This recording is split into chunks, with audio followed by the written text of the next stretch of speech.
ইতিমধ্যেই আপনার যদি এয়ারটেলের সিমটি বন্ধ হয়ে থাকে, এই ভিডিওটা যদি পুরোপুরি না দেখেন বা যার এয়ারটেলের সিম আছে সেও যদি না দেখে ভিডিওটি পুরোপুরি, তারও হয়তো কিন্তু সিম বন্ধ হয়ে যেতে পারে।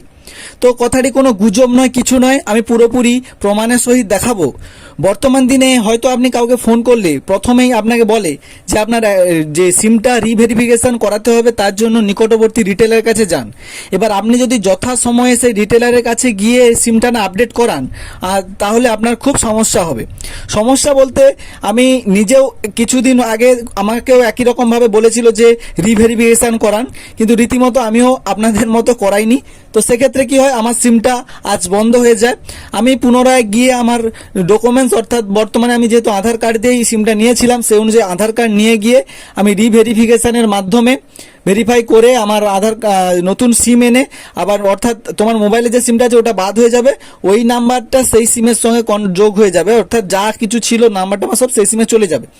এইভাবে সব কিছু করা সম্ভব এবং এর জন্য খরচা হবে প্রায় 50 থেকে 100 টাকা। আমার কাছ থেকে 100 টাকা নিয়েছে, তোমাদের কাছে 100 বা 50 যেটা হোক নিতে পারে।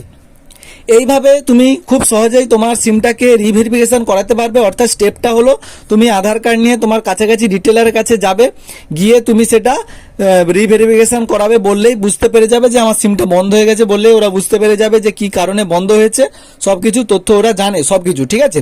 তো কোনো রকম প্যানিক বা কোনো রকম টেনশন করার কিছু নেই, আপনাকে শুধুমাত্র গিয়ে সিমটা নিয়ে যেতে হবে। আর আপনার লাস্ট যে রিচার্জটা আপনি আপনার সিমে করেছিলেন, সেই রিচার্জটা কত টাকা সেটা আপনাকে বলতে হবে এবং আপনার ছবি লাগবে, অর্থাৎ আপনাকে নিজেকেই যেতে হবে। অন্য কারোর সিম আপনি গিয়ে করবেন এভাবে সম্ভব নয়, আপনাকে নিজেকেই যেতে হবে, গিয়ে ওখানে দাঁড়িয়ে সব কিছু কাজটা করে আসতে হবে। অর্থাৎ বায়োমেট্রিক ফিঙ্গারপ্রিন্টের দ্বারাও পুরোপুরি কাজটা সফল হবে। আর যদি ভিডিওটি ভালো লাগে অবশ্যই শেয়ার করো বন্ধুদের সঙ্গে। আর যদি তোমাকে অলরেডি মেসেজ করছে বা ফোন করছে যে রিটেলারের কাছে যান, গিয়ে রিভেরিফিকেশন করান, তো আমার মত অতি অবশ্যই যত তাড়াতাড়ি সম্ভব করে নেওয়াটা উচিত।